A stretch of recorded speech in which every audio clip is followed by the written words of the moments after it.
Following the announcement of Kevin Magnussen and Haas's separation, the next moves in Formula One's crazily unpredictable driver market should be made before the summer break, but the most pressing issues might drag on into August, if not beyond. This is the most recent update of what to expect during the remainder of this year's silly season. So, this is what the grid looks like right now, with everyone who is confirmed to drive for 2025. That leaves 6 seats fully open for now, yes, fully open, as there are still some confirmed seats to be up for grabs, which we'll get into later. First up, we'll handle that second Haas seat, since they have opened up silly season again this week. Haas is generally anticipated to finalise their 2025 driver lineup next season in the next couple weeks, with former Alpine driver Esteban Ocon partnering Ferrari youngster Ollie Bearman. Some stories had even claimed that Ocon might be revealed this week, but Magnussen's departure appears to be the only news coming out of Haas for the moment. However, an Ocon deal might yet be confirmed before the summer break between the races in Hungary and Belgium. Ocon's transfer from Alpine, along with rookie Ferrari trainee Ollie Bearman, whose 2025 agreement was confirmed during the British Grand Prix, will give Haas an entirely new lineup. Magnussen's current teammate, Nico Hülkenberg, has already signed with the Sauber squad that is soon to be renamed Audi. Several others participating in this merry-go-round had hoped to secure their futures by now as well, but the deadlock, which is mostly controlled by Carlos Sainz, leaves other teams and drivers in the dark. Add in the possibility of a race winner entering the market and a young driver being withdrawn if Red Bull makes a radical mid-season change by replacing Sergio Perez with Liam Lawson, and this becomes an even more complicated chain of events to work out. But Haas seems to have locked in their choices. Where does this leave Magnussen? He was quick to comment he's still in talks with teams, which we can only assume to be Kick Sauber and Williams, but both these teams have other number 1 options, so this will probably be the last end for Magnussen for the second time. Before we dive into those open seats, let's talk about that seat that is filled for 2025, but isn't really filled. Confusing, right? This all has to do with Perez, who has the remaining 2 races before the summer break to convince Red Bull that he would not jeopardise the constructors' title chances this season. At least this was reported before Perez said in Hungary, "This isn't true at all." But Red Bull has all the power to put him aside as a third driver or shove him down to RB, which could also occur for 2025. Perez is currently 137 points and 5 places behind Max Verstappen in the championship after a dreadful run of form in which he finished no higher than 7th in the last 6 races and scored only 3 times. This comes at a time when McLaren and Mercedes are putting more pressure on Red Bull than they have in this rules era. That is said to make Perez subject to a performance provision in his contract, which was included when he signed his new 1+1 agreement earlier this year, and allows Red Bull to terminate his contract if he is more than 100 points behind Verstappen at the break. Being able to do something and choosing to do it are not the same thing, and Perez retains some control. However, Red Bull is contemplating its alternatives, and Lawson's test in the 2024 car last week, despite the fact that it was a filming day, demonstrates its plans if Perez is not up to the task.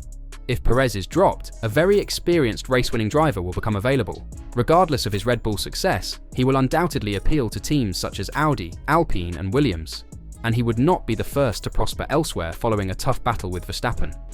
His availability would throw a wrench into those teams' discussions, as Perez could potentially beat out Valtteri Bottas for a position in the lower middle. But at this point, it's quite unsure where he'll end up if it happens.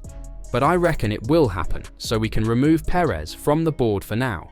Who knows if he'll come back eventually? But who could be there to replace him? A simple Red Bull decision would be to fire Perez, and elevate Lawson would place the 21-year-old in F1's dominating car throughout this regulations period. That's quite an opportunity. It would also fulfill Red Bull's need to find him an F1 seat by September, or risk losing him as a free agent in 2025.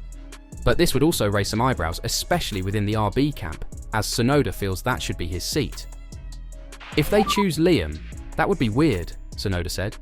Liam did a really good job when he drove in the sim, but I think I did more than that.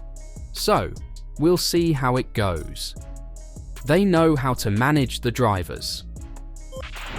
When asked if he feels ready and deserving of a seat should Red Bull opt to make a change, he replied, "Yeah, of course. Otherwise, they wouldn't have announced my 2025 RB seat at an early stage this year. I'm feeling ready compared to the last 3 years and to fight against the top teams' higher positions even with Max. In the end, they are the ones who are going to decide, and it's not a thing I can control, so I'm just focusing on what I have to do the next 2 races." Tsunoda has a good point there, and if that happens, Lawson will have an intriguing option: Audi. Sauber Audi officials have made contact with the Lawson camp, since he is viewed as a serious backup possibility if long-term target Sainz joins another team, as has become increasingly possible in recent months. But if we were to make a decision based on the information available, especially now that Lawson has done his RB20 test and has been found to be within a couple of tenths of Verstappen's times and beating current times set by Perez, I think he really could end up at Red Bull. What do they have to lose? So we'll lock Lawson in for Red Bull on our chart. This also means that Perez will be out of Red Bull, but luckily for Perez fans, he'll still get a seat within the Red Bull family, as he'll be the one filling that second RB seat, putting fan favourite Daniel Ricciardo to the side. For Ricciardo, this seems to be the end of his career. For real, this time. So what about Sainz? We've already talked about him for a moment, and as we all know, Sainz has been the cork in the bottle for months, taking his time to select his next step after learning at the beginning of 2024 that he would lose his Ferrari spot to Lewis Hamilton. The twists and turns that the driver market has made since then may reward Sainz's patience. Some seats are gradually vanishing, but perhaps the finest one of them is still possible, more so than previously assumed. After Williams surged ahead of Audi in the race to recruit Sainz, Alpine resurfaced as a viable option, at least in the eyes of the Sainz camp. But then came words of encouragement from Mercedes boss Toto Wolff, implying that 17-year-old F2 rookie Kimi Antonelli may not be ready for a Mercedes F1 seat next year after all, especially if the team's current trajectory puts it in championship contention by 2025. In such conditions, a short/medium-term Sainz agreement would be a huge victory for Mercedes, while it would be a no-brainer for Sainz to figure out the least worst of his options. That is why his condition has stalled again. If Mercedes gives Antonelli more time in F2 and more private F1 testing to fully evaluate him, and if Alpine in particular is ready to wait to see whether Sainz is available, his predicament appears to be the most likely to linger into the second half of the season. But at this moment, it looks like we'll see a straight Mercedes-Ferrari driver swap with Sainz, ending up at Mercedes for at least 2025. Are you excited about that, Sainz-Mercedes fans? So, what will Williams do? While Williams is highly interested in Sainz, it has also begun to plan for life beyond him.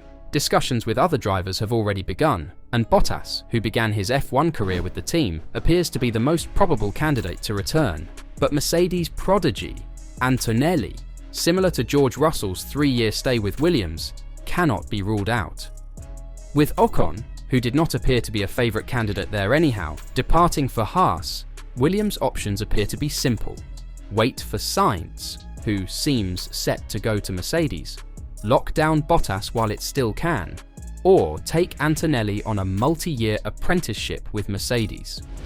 Pulling the trigger may only need Vowles to have a firm understanding of Sainz and Antonelli's timings. And at this point it looks like it will be an Antonelli apprenticeship. This provides Williams with a possible generational talent for at least a year. Exactly something the team might need to further grow. All of this almost definitely spells the end of Magnussen, Haas, and Logan Sargent, Williams. However, it is not unthinkable for another upset to occur in the driver market. It's also worth mentioning that Vowles has left the door open to releasing Sargent mid-season. However, this would only happen if it gave the team an early start with their 2025 signing. This is almost definitely just a possibility for Antonelli if Mercedes decides he deserves to graduate to F1, but not directly to its works team. But, for the sake of argument, suppose the most chaotic decisions, in terms of the knock-on consequences, are made across the board. Perez is replaced by Lawson, Mercedes hires Sainz, and Antonelli joins Williams. That would leave spots open at Alpine and Sauber Audi, providing a reprieve for some drivers.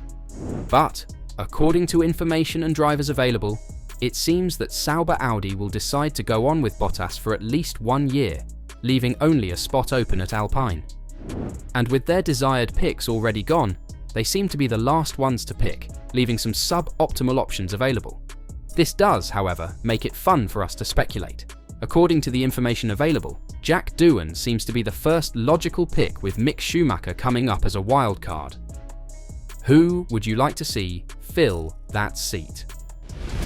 This amount of unpredictability is precisely why a silly season that began unusually early remains in the air as we near the time of year when it typically begins. What are your thoughts on these picks? Do you think something like this could materialize? Let me know in the comments down below. I'd love to see your picks.